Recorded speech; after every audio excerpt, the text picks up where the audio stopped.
Okay, well, that was not expected. So, thank you for that, Mother. Woo, okay. Always. Okay. So, thank you, Mom, for my introduction. Thank you all, ladies, for everybody for being here. I also want to thank my other mommy, Tommy, and everybody else, and Stacy and Kelly and Dodie for asking me to be here today and to speak to all of you ladies. So, Mom shared a little bit of my story, but I'm going to do a little more. So I'm honored to be given this opportunity to speak. I've been going to Ladies' Day programs since I was these little people's age and before I can even remember. But this is my first time actually getting to speak at a Ladies' Day program and getting to share my story. So that's kind of what I'm going to do today. So as we know, the theme for today is a diamond in the rough. So what do you think of when you hear this phrase? Most often, this phrase refers to the fact that stones or gems found in nature are rough and uneven. But they have to go through these hard processes to become the true diamonds that we know, that are polished and revered and loved, that, everybody wants. I want all the diamonds, So to become those diamonds, they have to be polished and revered and go through this process. So at some point in our lives, everybody is going to go through hard times.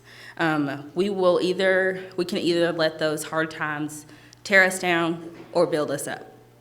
So I'm going to share some of the hard times in my life that have shaped me into the person that I am today. My life started out with lots of prayers, as my mom mentioned, from my family, mostly my mom. She was told that she would never be able to have children, but she continually asked God to bless her with a child. Matthew 7:7-8 says, "Ask, and it will be given to you. Seek, and you will find. Knock, and it will be opened to you. For everyone who asks receives, and he who seeks finds, and to him who knocks it will be opened." So Mom shared that my full name is Ashley Charnel Kemp. My initials spell the word ask from this verse specifically. So God heard my mom's prayers and blessed her with a baby. However, as Mom mentioned, 10 weeks early, on a Friday the 13th, on a Friday the 13th, that little baby decided she would make an emergency appearance and enter the world weighing only 2.5 pounds. Now, how many people do you know that would look to God and thank him for that? My mom did. She was very thankful. She thanked God that I was healthy and only had a few minor complications.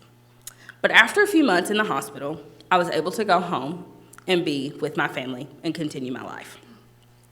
So my family consisted of my mom, my dad, my half-sister, and me. We were very involved with church, with activities, all sorts of things.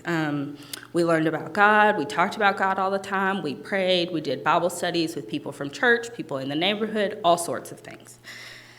However, in 2001, our lives were turned upside down. Could not have even imagined. My dad walked out on my mom and me because, in his words, he wanted to do his own thing. Everything that we had ever known was shaken up. I was 9 years old when he left, and I knew that everything had changed. It was just completely different. I look back on that time now and still remember having vivid memories of frustration, confusion, sadness, anger, emptiness, anything you can think of.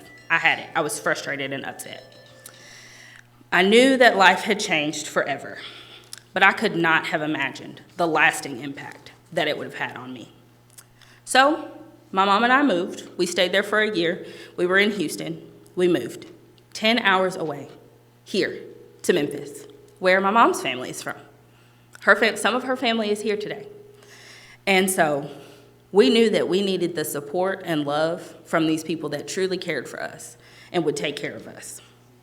We moved in order to give ourselves a chance at life and normalcy, even though everything was completely different.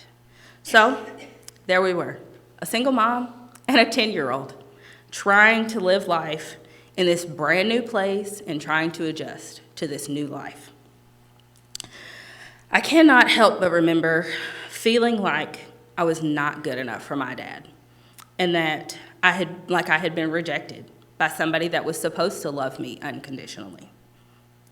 But on the other hand, I knew that my mom loved me and that she would never, ever leave. She was always there for me, and I never questioned that.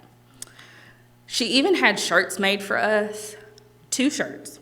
One that said, "Deal with it," on the front, and on the back it said, "And go on."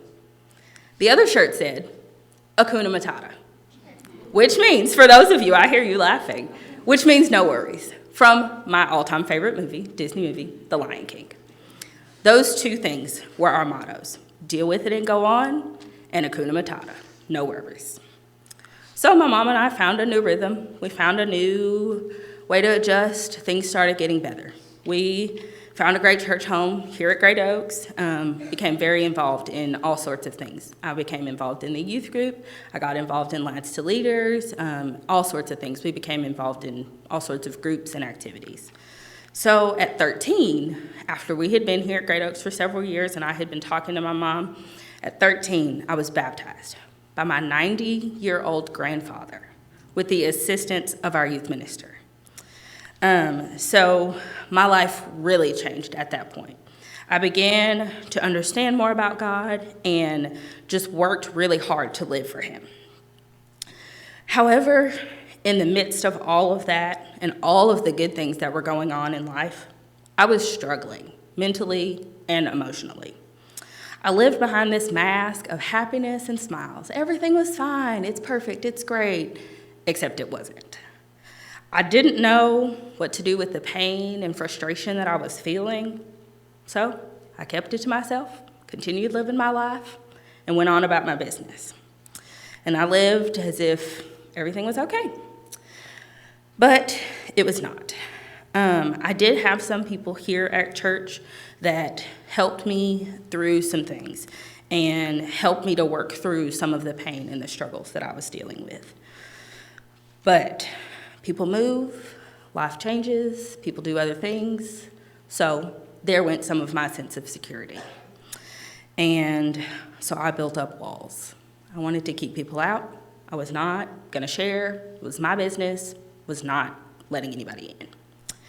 So now you may be sitting out there thinking, how in the world do you do that? How do you keep everything bottled up inside and yet on the outside, everything looks like it's okay? I don't even know, honestly. I have no idea. But I will tell you now that as I look back, I do not recommend it. Don't do it. It's so bad. Don't do it. Do not do that. And I don't recommend it at all. But for 10 years, that's what I did. It was my routine, that was my life, and that was how I lived. I kept a smile on my face, even though I was miserable. And I kept up appearances because I was supposed to live this happy life that I thought people expected. I continued coming to church. I was faithful. I studied. I prayed. I did all of these things. But I was hurting, and I withdrew whenever I could. I did not want to have any part of letting people into my life. So life kept moving on. So did I. I dealt with it and moved on. Sort of. Not really. But college comes around. Brought a new challenge, whole new place. Let's go to a new place. Let's try something different. Let's see what we can do now. So I thought, change of scenery, going to school to learn and practice something that I had fallen in love with in high school after seeing people do it. And helping other people, because that's what I do. I thought, that'll help. That'll get rid of whatever this craziness is that I'm feeling. Whatever this is, it'll go away. I'll learn, I'll go to this new place, we'll try something different. It didn't. That's not how life works. College did, however, bring me people that forever impacted my life and that I'm forever grateful to. So several people throughout this time frame, and even people here that were at church here that were sending me cards and letters and things, just, checking in, how are you doing? Hope college is going well, things like that, which was so encouraging. So several people at school and just friends and people at church there helped me to see that my life did not have to be lived behind this mask. I could tear down some of these walls, and I did not have to shut people out. So college led me to therapy, which led me to an understanding of what I was going through, and a diagnosis of depression and anxiety. That right there was life-changing for me. I finally had validation and a name for something that I had been going through for so long, and I had no idea what it was. I just thought I was miserable and just putting on a front, but I had no idea. But this is what it was. I had answers, and I was able to get the help that I needed. And I had been craving for so long, and I finally got it. So I was no longer stuck. I started breaking down these walls with lots of tools, lots of support from family, from friends, and people around me. Just so much help and support. So I became comfortable with sharing my life and opening myself up, like I'm doing today with all of you ladies here. Some of you I don't know, but now you know about me. So that's okay though. But so as I look back on these things that I have been through in life, I'm continually reminded that God was working and that he continues to do so. Isaiah 55:8 says, "For my thoughts are not your thoughts, nor are your ways my ways, declares the Lord." I can only thank God that his ways are better than mine and that he knows better than I do. Thank heavens. God works in our lives through the good and the bad. I can look at my life now and see the things that have shaped me and helped me to be better. God is there in the rough times, and he is molding all of us into the diamonds that we are meant to be. Psalms 139, verse 14, reminds us that we are fearfully and wonderfully made. God created us all, and even though we will go through hard times, we must remember to lean on him.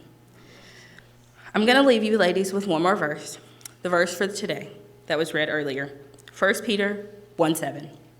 "So that the proof of your faith, being more precious than gold, which is perishable, even though tested by fire, may be found to result in praise and glory and honor at the revelation of Christ."